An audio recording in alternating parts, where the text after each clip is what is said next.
Bismillahirrahmanirrahim, salam alaikum wa rahmatullahi ta'ala wa barakatuh à toutes et tous et bienvenue dans un nouvel épisode de Dites-nous Oustad spécial Aqida. Avec cette question, l'horoscope est-il permis? Est-ce qu'on a le droit dans l'islam de consulter l'horoscope?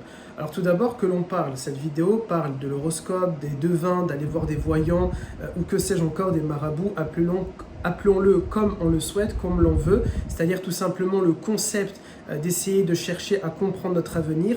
Dans l'islam, c'est strictement interdit de faire ce genre d'action. Tout d'abord parce qu'on considère qu'il n'y a que Allah Azza wa Jal qui connaît notre destinée, notre destin, et nul autre ne peut y croire. Et c'est la raison pour laquelle cette vidéo fait partie du panel Aqida, parce que croire que quelqu'un d'autre que Allah Azza wa Jal a cette capacité-là, c'est faire ce qu'on appelle l'association à Dieu, c'est une forme de shirk.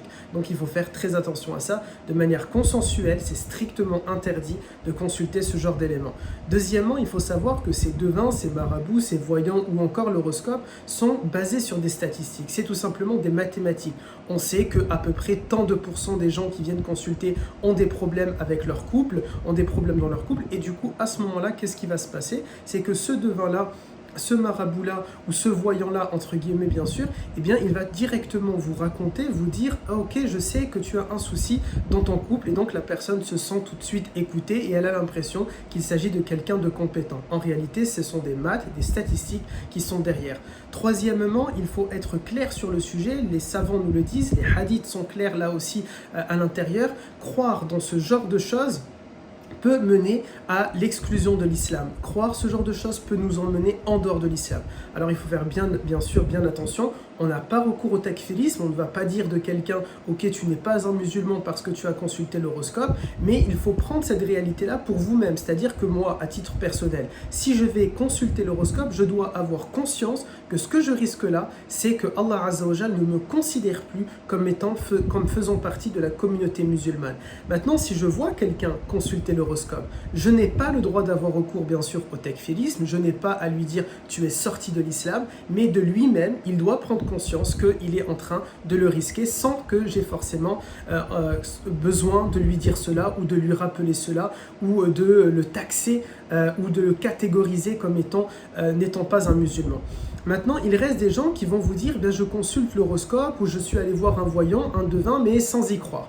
Là aussi, les hadiths sont clairs, là aussi les savants sont clairs, là aussi les écoles juridiques sont claires. Celui qui part consulter l'horoscope, le devin, le voyant et toutes les différents synonymes qui peuvent exister sur ces sujets-là, sans y croire, à ce moment-là, sa prière, ses adorations, même de manière générale, ne sont pas acceptées pendant 40 jours. Alors, ce n'est pas 40 jours de RTT, ce n'est pas 40 jours de chômage payé, ce n'est pas 40 jours de semaine rémunérée, ce sont 40 jours durant lesquels vous devez prier, vous devez faire vos 5 prières, si bien sûr vous voulez respecter les règles qu'Allah Azza wa Jal a établies pour vous-même, et pendant que vous les faites, vous avez zéro récompense. C'est-à-dire que vous ne devez pas la prière à Allah Azza wa Jal, mais vous n'êtes pas non plus récompensé pour l'avoir fait.